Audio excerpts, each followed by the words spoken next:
Bismillahirrahmanirrahim. Assalamualaikum warahmatullahi wabarakatuh. Yang terhormat Ibu Dr. Roro Siti Astuti SPMSC selaku dosen pembimbing 1. Yang terhormat Bapak Sukadi SST MSI selaku dosen pembimbing 2. Yang saya hormati Bapak Ibu audiens penyuluhan anggota kelompok tani Naga Asri, Gading Asri, dan Patehan Hijau di Kecamatan Keraton, Kota Yogyakarta. Perkenalkan, nama saya Restu Nurul Hidayah, mahasiswi semester akhir Politeknik Pembangunan Pertanian Yogyakarta Magelang, jurusan Pertanian, program studi Penyuluhan Pertanian Berkelanjutan. Pada kesempatan kali ini, saya akan menyampaikan penyuluhan desain pemberdayaan hasil kajian tugas akhir saya dengan judul Pemanfaatan Teknologi Irigasi Tetes atau Drip Irrigation dalam budidaya tanaman sayuran model vertikultur. Sebelum kita membahas tentang irigasi tetes, Kementerian Pertanian mendorong upaya pemanfaatan lahan pekarangan untuk memenuhi kebutuhan pangan dan gizi rumah tangga. Badan Ketahanan Pangan melalui Pusat Penganekaragaman Konsumsi dan Keamanan Pangan sejak tahun 2010 sampai dengan tahun 2019 telah melaksanakan kegiatan Kawasan Rumah Pangan Lestari atau biasa disebut dengan KRPL. Dalam upaya memperluas penerima manfaat dan pemanfaatan lahan pekarangan, pada tahun 2020 kegiatan KRPL ini berubah menjadi Pekarangan Pangan Lestari atau disingkat dengan P2L. Kegiatan P2L ini dilaksanakan dalam rangka mendukung salah satu program utama pembangunan pertanian mengenai penanganan daerah prioritas intervensi stunting, penanganan prioritas daerah rentan rawan pangan, dan pemantapan daerah tahan pangan. Pekarangan Pangan Lestari tidak hanya memenuhi kebutuhan pangan rumah tangga, tetapi juga dapat mengurangi pengeluaran, bahkan dapat meningkatkan pendapatan rumah tangga jika dikelola secara maksimal. Untuk mencapai tujuan tersebut, P2L ini dilakukan melalui kegiatan pemberdayaan kelompok masyarakat, yaitu kegiatan budidaya berbagai jenis tanaman dengan memanfaatkan pekarangan di sekitar rumah atau lahan kosong yang tidak produktif melalui pengembangan rumah bibit dan plot pertanaman dan pasca panen serta pemasaran seperti yang telah dilakukan oleh Bapak Ibu di Kecamatan Keraton ini. Pekarangan Pangan Lestari juga sangat dirasakan manfaatnya, bahkan dijadikan sebagai solusi ketahanan pangan oleh Kementerian Pertanian di tengah pandemi COVID-19 ini. Ketahanan pangan bukan saja tentang kecukupan bahan pangan, tetapi juga menyangkut kemampuan memproduksi bahan pangan sendiri dengan memanfaatkan sumber daya lokal. Berbagai upaya pembangunan pertanian yang dilakukan Kementan, kegiatan P2L ini sangat tepat untuk terus dilanjutkan, bahkan ditingkatkan, salah satunya dengan pendampingan yang berkelanjutan dan peningkatan teknologi pertanian yang dapat mendukung kegiatan P2L ini. Ada 4 langkah upaya dalam mewujudkan program utama pembangunan pertanian, yaitu melalui pertanian yang maju, mandiri, dan modern, salah satunya dengan pengembangan, penerapan, serta pemanfaatan teknologi inovasi. Balai Penelitian dan Pengembangan Teknologi Kementerian Pertanian melalui Balai Pengkajian Teknologi Pertanian Yogyakarta atau BPTP Yogyakarta sejak tahun 2012 telah mengeluarkan strategi dan inovasi teknologi pertanian dalam menghadapi perubahan iklim global, yaitu mengenai kemarau yang berkepanjangan agar air yang tersisa selama musim kemarau dapat termanfaatkan seoptimal mungkin untuk mengairi tanaman, yaitu dengan memanfaatkan sistem irigasi tetes skala rumah tangga. Irigasi tetes ini merupakan teknologi mutakhir yang diperkenalkan awalnya di Timur Tengah, kemudian menyebar hampir ke seluruh pelosok di negeri bahkan Indonesia. Pada hakikatnya, teknologi ini cocok diterapkan pada kondisi lahan yang kering berpasir, air yang sangat terbatas, iklim yang kering, dan komoditas yang diusahakannya mempunyai nilai ekonomi yang tinggi. Di negara Afrika, irigasi tetes telah diperkenalkan dan dilaksanakan atas bantuan negara Eropa, Amerika, dan Israel. Dengan irigasi tetes ini, sekarang negara Ethiopia yang dulunya terkenal dengan negara paling kelaparan di dunia, saat ini menjadi negara yang kuat dalam pangan. Bahkan, survei terakhir menyebutkan bahwa negara Ethiopia ketahanan pangannya menghadapi perubahan iklim ekstrim lebih kuat dari negara Indonesia. Irigasi tetes di Ethiopia dilakukan dengan alat sederhana, namun juga dicampur dengan alat-alat modern, terutama pada selang air yang sudah memakai standar untuk budidaya tanaman. Selang atau pipa dibuat berwarna hitam sehingga tidak ditumbuhi jamur yang biasa menghambat air keluar dari lubang dan dibuat elastis serta mudah digulung. Namun, bejana tempat air masih menggunakan ember tradisional. Cabang-cabang kayu kecil dijadikan sebagai pengikat dan jerami sebagai mulsa. Mereka lebih mementingkan irigasinya dibandingkan dengan mulsa. Ini tentu berbeda dengan petani-petani Indonesia yang lebih mementingkan mulsa daripada irigasi. Air merupakan salah satu faktor yang penting dalam pertumbuhan tanaman, terutama untuk menghasilkan produksi dan kualitas yang tinggi. Apa sih yang dimaksud dengan irigasi tetes? Irigasi tetes merupakan metode pemberian air yang sering dengan membiarkan air menetes secara pelan-pelan ke akar tanaman, baik melalui permukaan tanah atau langsung ke akar melalui jaringan katup, pipa, dan emiter menggunakan volume air yang disesuaikan dengan penggunaan air tanaman, sehingga meminimalkan kehilangan air karena air tidak tertahan oleh tanah, kemudian karena pengairannya yang berlebihan dan penguapan dari tanah tersebut. Tujuan dari penggunaan irigasi tetes ini adalah untuk menjaga kelembapan tanah sehingga mampu mempertahankan ketersediaan air yang optimal bagi pertumbuhan tanaman. Manfaat dari penggunaan irigasi tetes ini yaitu hemat air, hemat waktu, hemat tenaga, serta hemat biaya. Hemat air karena air yang diberikan ke tanaman sesuai dengan kebutuhan tanaman. Tidak ada air yang terbuang percuma sehingga unsur hara pada tanaman juga terjaga. Hemat waktu karena dengan sekali membuka keran atau mengisi penampung bak, Bapak Ibu bisa mengairi seluruh tanaman dalam satu waktu secara serentak dan tanaman mendapatkan distribusi air yang relatif sama. Hemat tenaga kerja karena Bapak Ibu tidak perlu lagi mengulur-ulur selang dari ujung dan menyeberangi jalan raya. Bapak Ibu tidak perlu lagi menggotong-gotong ember dan menggunakan gayung, sehingga Bapak Ibu bisa melakukan kegiatan perawatan lainnya atau dapat melakukan usaha lainnya. Karena penggunaan air yang sedikit, seperti yang kita ketahui di perkotaan ini, air itu membeli. Jadi dengan penggunaan air yang sedikit, otomatis akan mengurangi biaya dalam pengairan. Keuntungan dari penggunaan irigasi tetes ini, yang pertama, dapat menggunakan sumber air yang terbatas. Kemudian, setiap tanaman menerima jumlah air yang relatif sama dengan waktu yang singkat.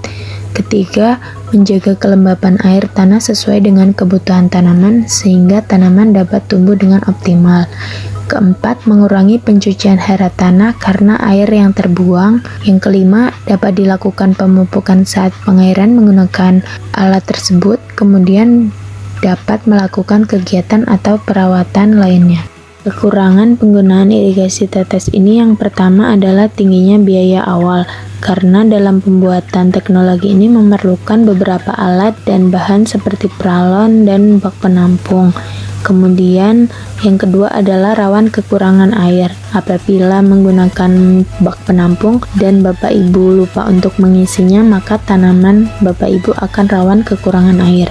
Yang ketiga adalah memerlukan perawatan yang intensif, karena apabila dalam jangka waktu yang cukup lama akan terjadi penggaraman pada alat tersebut, sehingga perlu dilakukan perawatan yang intensif.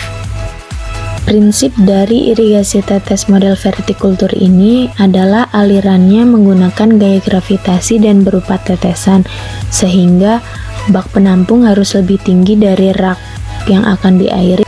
Komponen dalam jaringan irigasi tetes model vertikultur ini ada 3, yaitu saluran primer, saluran sekunder, dan saluran tersier. Saluran primer merupakan saluran utama yang menghubungkan tandon air dengan lahan yang akan diairi. Yang kedua adalah saluran sekunder, yaitu saluran yang menghubungkan saluran utama dengan saluran tersier atau pipa yang menempel pada rak. Panjang saluran sekunder bergantung pada panjang dan tinggi anak tangga rak. Saluran tersier merupakan saluran yang langsung berhubungan dengan tanaman, biasanya menggunakan selam akuarium berwarna hitam yang ujungnya diberi emitter. Alat yang diperlukan dalam pembuatan irigasi tetes ini ada gergaji pipa atau gerinda, kemudian penggaris siku L, kemudian meteran, kemudian pisau, solder, bolpen, spidol, dan kertas. Kemudian bahan yang diperlukan dalam pembuatan irigasi tetes ini ada selang akuarium hitam sepanjang 5 meter, kemudian isolasi pipa, penutup pipa 1 buah, lem pipa, tong atau bak sebesar 10-20 liter, kemudian emitter 20 buah, 1 keran air, nepel 20 buah, keni L sebanyak 6 buah, kemudian pipa pralon 0,5 in sepanjang 8 meter. Cara pembuatan irigasi tetes model vertikultur ini yang pertama adalah memilih lokasi yang akan dipasang irigasi tetes, sesuaikan dengan luas lahan halaman pekarangan.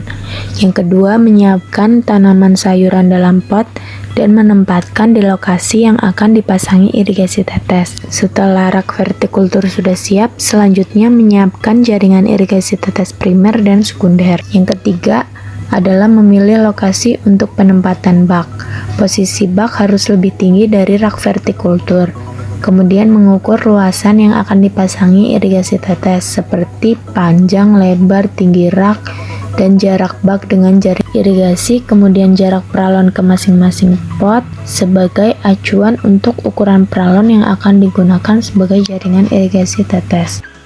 Yang keempat adalah memotong pralon dengan gergaji atau gerinda pipa sesuai dengan ukuran-ukuran yang telah ditentukan.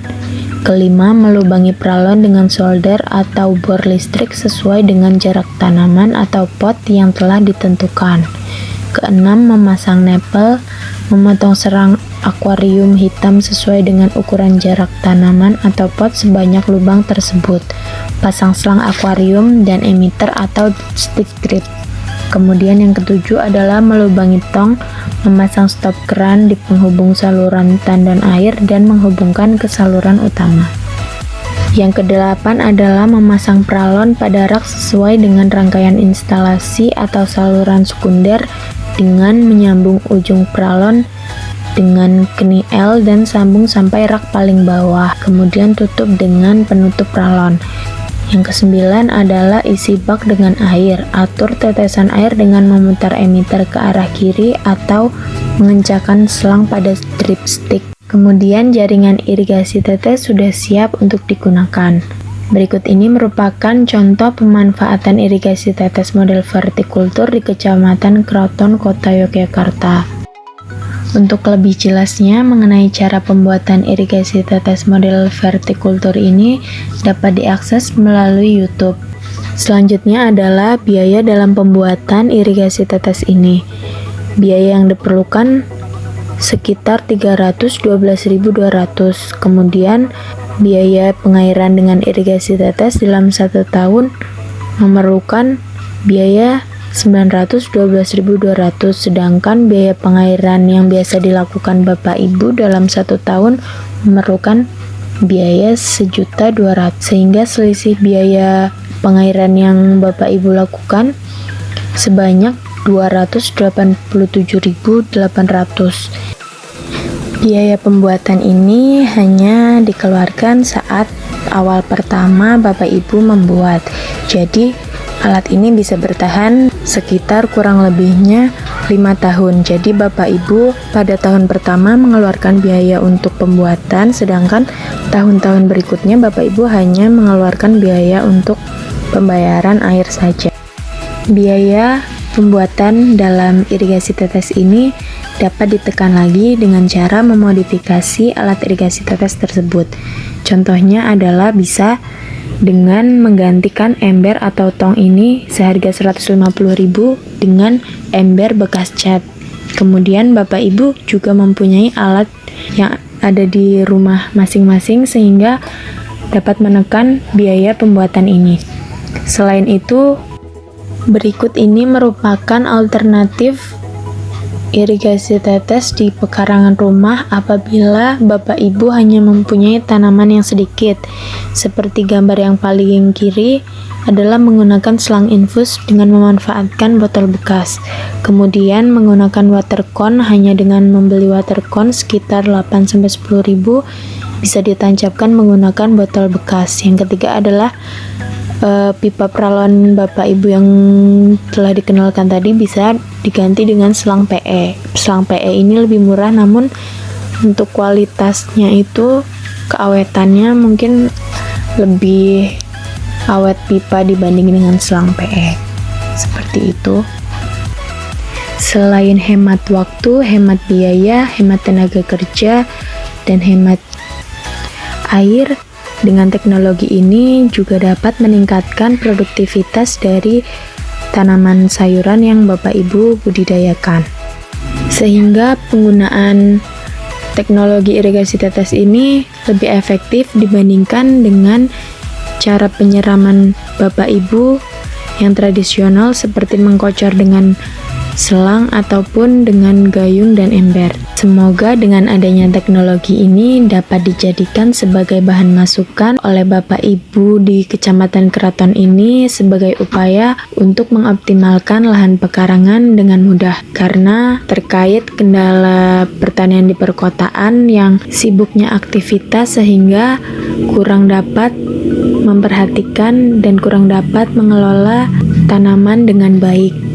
Untuk lebih lanjutnya mengenai cara pembuatan macam-macam irigasi tetes di pekarangan dapat diakses melalui YouTube channel saya, Restu Nurul Hidayah. Ada beberapa macam video tentang cara pembuatan irigasi tetes di pekarangan yang mungkin Bapak Ibu bisa praktekkan di rumah dalam masa pandemi ini untuk mengisi kegiatan. Jangan lupa Bapak Ibu untuk mensubscribe channel saya. Materi yang telah saya sampaikan tadi bersumber dari Kementerian Pertanian Republik Indonesia, kemudian Balai Pengkajian Teknologi Pertanian Yogyakarta, kemudian ada dari Balai Pengkajian Teknologi Pertanian Jawa Tengah, serta penelitian dari Universitas Gorontalo, kemudian buku dasar-dasar teknik irigasi tetes, dan Balai Pengkajian Teknologi Pertanian Jawa Tengah. Terima kasih kepada Bapak Ibu yang telah menyimak video ini hingga akhir. Semoga apa yang saya sampaikan ini bermanfaat untuk Bapak Ibu. Sekian yang dapat saya sampaikan. Untuk lebih jelasnya mengenai cara pembuatan irigasi tetes di pekarangan, jangan lupa Bapak Ibu bisa mengakses di YouTube melalui YouTube channel Restu Nurul Hidayah. Kurang lebihnya mohon maaf. Wassalamualaikum warahmatullahi wabarakatuh.